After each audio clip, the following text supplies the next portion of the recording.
Hello friends, कैसे हैं। उम्मीद करती हूँ कि आप सब बहुत अच्छे होंगे और अपनी पढ़ाई को बहुत अच्छे तरीके से कर रहे होंगे। मैं माधुरी स्वागत करती हूँ आप सभी का अपने YouTube channel Madhuri Yadav TGT में। फ्रेंड्स, आप सभी को पता है कि ये समय हमारे लिए कितना कीमती है। अगर हम समय का सदुपयोग करना नहीं सीखते हैं तो समय भी हमारा उपयोग करना हमारा उपयोग नहीं करेगा। ठीक है, अगर हम समय की इम्पोर्टेंस को समझेंगे तो कल हमारी भी इम्पोर्टेंस होगी।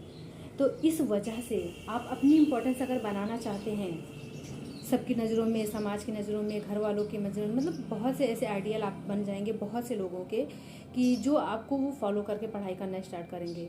तो आपको अपने समय को गंवाना बिल्कुल भी नहीं है, बल्कि उस समय को इस एक सही डायरेक्शन में यूज़ करना है ताकि जो आने वाली वैकेंसीज़ हैं, हम आपको पता है ना, टीजीटी का एग्ज़ाम लगा हुआ है, पीजीटी का भी लगा हुआ है, एलटी भी आ गया है, कुछ बहुत ही जल्द जीआईसी की भी डेट आ ही जाएगी। तो इस वजह से आपको अपनी एक सीट इन सभी वैकेंसीज में कंफर्म करके रखनी है। ठीक है, तो हमको टाइम वेस्ट नहीं करके सीधा हम पढ़ाई करते हैं। ठीक है, आज का टॉपिक हमारा होने वाला है कुछ सामान्य परिचय हम पढ़ेंगे फैमिली रिसोर्स मैनेजमेंट में, और उसके बाद कुछ इंपॉर्टेंट डेफिनेशंस पढ़ने वाले हैं। डेफिनेशन से भी क्वेश्चन पिछली बार टीजीटी 2021 में आया हुआ है, डायरेक्ट पूछा गया था, तो आने की पॉसिबिलिटी बिल्कुल बनी हुई है इसमें भी। तो टॉपिक हमारा जो है बहुत ही छोटा होने वाला है, बहुत लंबा नहीं होगा, लेकिन उतना ही इम्पोर्टेंट भी है। ठीक है, हमारे लिए। तो फ्रेंड्स, हम क्लास को स्टार्ट करते हैं उससे पहले अगर आप वीडियो पहली बार देख रहे हैं, चैनल पे नए हैं, तो प्लीज़ चैनल को सब्सक्राइब कीजिएगा, वीडियो को लाइक कीजिएगा और अन्य फ्रेंड्सों में शेयर करना बिल्कुल मत भूलें, जिससे आने वाली वीडियो की नोटिफिकेशन सबसे पहले आपको मिले और उसका लाभ आप बहुत अच्छे से उठा पाएँ। चलिए हम अपनी क्लास को स्टार्ट करते हैं। फ्रेंड्स, सबसे पहले आज हम लोग देखने वाले हैं थोड़ा सा होम मैनेजमेंट को। होम मैनेजमेंट में सबसे पहले हम उसके इंट्रो को देखेंगे कि सबसे पहले गृह विज्ञान कब स्टार्ट हुआ, कहाँ पे स्टार्ट हुआ, किस विद्यालय में स्टार्ट किया गया, कहाँ पे सबसे पहले किस विषय के रूप में, वैकल्पिक विषय के रूप में पढ़ाया गया, कहाँ पे स्वीकार किया गया सबसे पहले, किस सन में जो है गृह विज्ञान एसोसिएशन संघ की जो स्थापना हुई थी। पहले इन सब चीज़ों को देखेंगे। ठीक है, उसके बाद हम लोग पढ़ेंगे कि थोड़ा सा आप लोग देखे होंगे कि टीजीटी 2021 में कुछ डेफिनेशंस पूछी गई थी जो डायरेक्ट राइटर का नाम लेके दे दी जाती हैं, तो वो सब भी हम देखेंगे। हो सकता हो कि इस बार भी डेफिनेशंस आने की पॉसिबिलिटी बन जाए, तो हम लोग कुछ इंपॉर्टेंट परिभाषाएँ देख लेंगे, आपको उनको ध्यान रखना है। सर्वप्रथम गृह विज्ञान का अध्ययन कब किया गया था? 20वीं शताब्दी में किया गया था। उसके बाद गृह विज्ञान जो है कब स्टार्ट किया गया था? 1932 ईस्वी में। भारत में कहाँ पे? दिल्ली के लेडी इरविन कॉलेज में। ठीक है, कहाँ पे किया गया था? 1932 में भारत में स्टार्ट हुआ था, और भारत में किस कॉलेज में? दिल्ली का जो है लेडी इरविन कॉलेज, वहाँ पे स्टार्ट किया गया था। और तो वहाँ पे ये सबसे पहले स्टार्ट किया गया कि सर्वप्रथम गृह विज्ञान को स्नातक की कक्षाओं के लिए वैकल्पिक विषय के रूप में स्टार्ट किया गया था। ठीक है, मतलब सबसे पहले ऑप्शनल सब्जेक्ट के रूप में गृह विज्ञान को जो है स्नातक की कक्षाओं के लिए कहाँ पे स्टार्ट किया गया था? दिल्ली के लेडी इरविन कॉलेज में। लेकिन उससे फिर देखो यहाँ पे एक चीज़ और देखिएगा कि मद्रास में जो है, मद्रास का जो विश्वविद्यालय था, सर्वप्रथम वहाँ पे गृह विज्ञान को क्या किया गया था? स्वीकार किया गया था। एक्सेप्ट जो है मद्रास ने किया था, लेकिन वैकल्पिक विषय के रूप में गृह विज्ञान को कहाँ पे? दिल्ली के लेडी इरविन कॉलेज में स्टार्ट किया गया था। उसके बाद देखो 1952 में गृह विज्ञान एसोसिएशन संघ की स्थापना हुई थी, जिसके जो अध्यक्ष कौन थे? राजमल पी देवदास जी थे। ठीक, गृह विज्ञान एसोसिएशन संघ की जो स्थापना हुई थी उसके अध्यक्ष कौन थे? राजमल पी देवदास जी। किस सन में इसकी स्थापना हुई थी? 1952 में। उसके बाद हम थोड़ा सा होम मैनेजमेंट देख लेते हैं। ठीक है, होम मैनेजमेंट जो है कितने शब्दों से मिलकर बना हुआ है? मतलब गृह प्रबंध कितने शब्दों से मिलकर बना हुआ है? 2 शब्दों से मिलकर बना हुआ है, गृह धन प्रबंध। गृह का अर्थ होता है घर तथा प्रबंध का अर्थ होता है विचार की गई प्रक्रिया। तो घर का अर्थ क्या होता है? सुरक्षित स्थान से है, कि मतलब जहाँ पे हम अपने आप को सुरक्षित महसूस करते हैं वो हमारा क्या होता है? मकान होता है वो हमारा। और घर का अर्थ होता है भावात्मक लगाव। तो ये क्वेश्चन पूछा गया है कि घर में भावात्मक लगाव होता है, संवेगात्मक होता है, सुरक्षा प्रदान करता है, कि ये पूछा गया हुआ है। ठीक है, तो तो इसको आपको ध्यान रखना है कि घर का क्या अर्थ होता है। मतलब ये भावात्मक लगाव होता है घर से हमको, कि मतलब परिवार के जितने भी घर में सदस्य होते हैं उन सभी का एक दूसरे से आपस में प्रेम बना रहता है। उसके बाद प्रबंध, विचार की गई प्रक्रिया है जिसके माध्यम से हम किसी भी स्थिति में उपलब्ध संसाधनों का व्यवस्थित ढंग से उपयोग कर लेते हैं और अधिकतम इच्छाओं की पूर्ति कर लेते हैं, वो क्या कहलाता है? प्रबंध कहलाता है। प्रबंध विज्ञान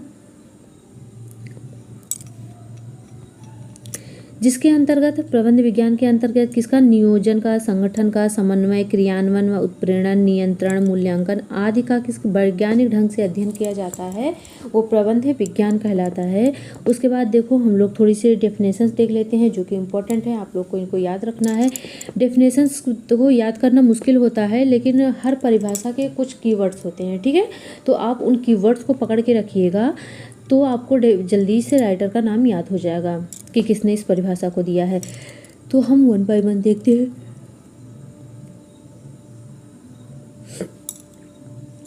सबसे पहली परिभाषा है निकिल और डार्सी ने दिया है। इन्होंने कहा है कि गृह विज्ञान एक योजनाबद्ध क्रिया है जो इच्छित अंत को प्राप्त करने के लिए निर्देशित करता है। निकिल और डार्सी ने क्या कहा है कि ये कैसी प्रक्रिया है?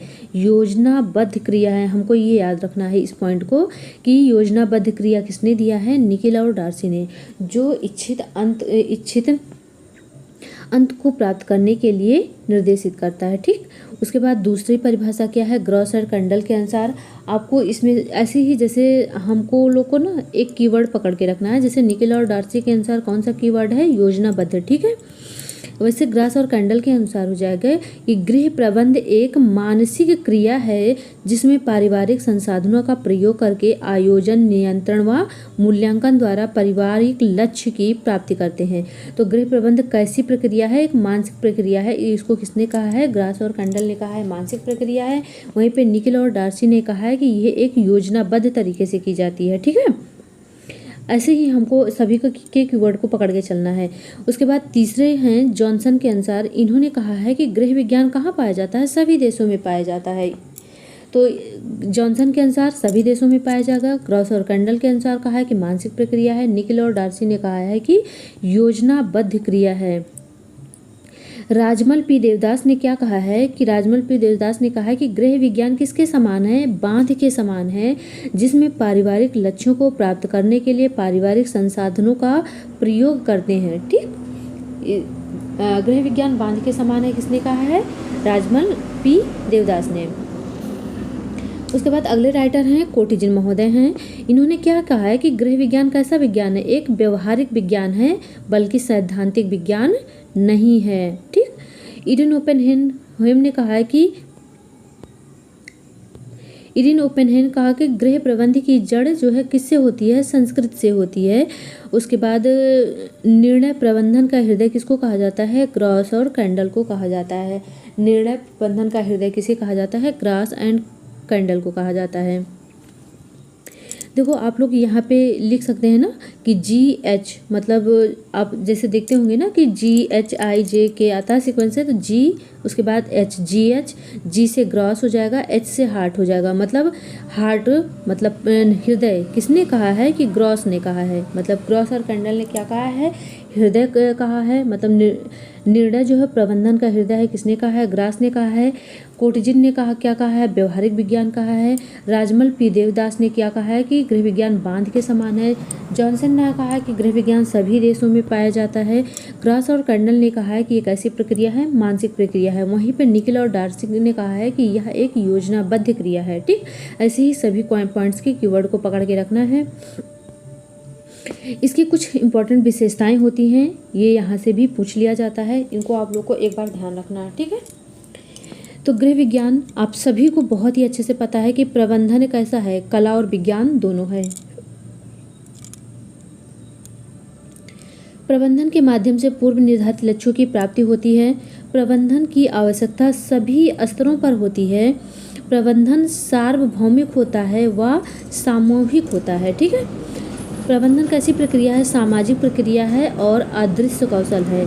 ये इन सब चीज़ों को ध्यान रखना है। ये भी क्वेश्चन एक बार नेट में पूछा गया है, शायद मुझे एग्जैक्ट नहीं याद है। प्रबंधन साधन मात्र है, ना कि साध्य है। ठीक है, प्रबंधन कैसा है? साधन मात्र है, ना कि साध्य है। ठीक, प्रबंधन जन्म से नहीं बल्कि प्रशिक्षित किए जाते हैं। प्रबंधन सिर्फ मुखिया तक सीमित नहीं होता। ठीक, योजना केवल लक्ष्यों को प्राप्त करना प्रबंधन नहीं कहलाता है। ठीक है, उसके बाद देखो प्रबंधन क्या है? एक पेशा है, प्रबंधन एक कला है, विज्ञान है। उसके बाद प्रबंधन संसाधनों के उपयोग का मार्ग प्रशस्त करता है। प्रबंधन के माध्यम से हम अपने उद्देश्य तक पहुंच सकते हैं। इसकी भविष्योन्मुखी की जा सकती है। पूर्व निर्धारित लक्ष्यों को प्राप्त करने की प्रक्रिया है। प्रबंधन कैसी है? अदृश्य कौशल है। ये कैसी प्रक्रिया है? निरंतर चलने वाली प्रक्रिया है और ये एक मानसिक प्रक्रिया है।